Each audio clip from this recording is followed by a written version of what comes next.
I know why the caged bird sings. A poem by Maya Angelou.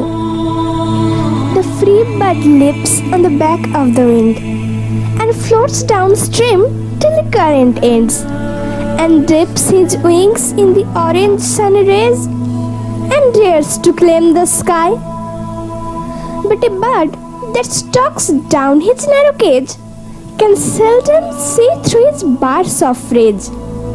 His wings are clipped and his feet are tied, so he opens his throat to sing.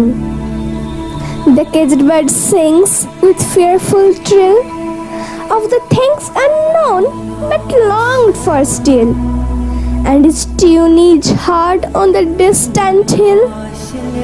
For the caged bird sings of freedom, the free bird thinks of another bridge, and the trade winds soft through the shining trees, and the fat worms waiting on a dawn bright lawn, and he names the sky his own.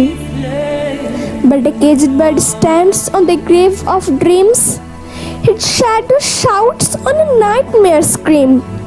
His wings are clipped and his feet are tied, so he opens his throat to sing.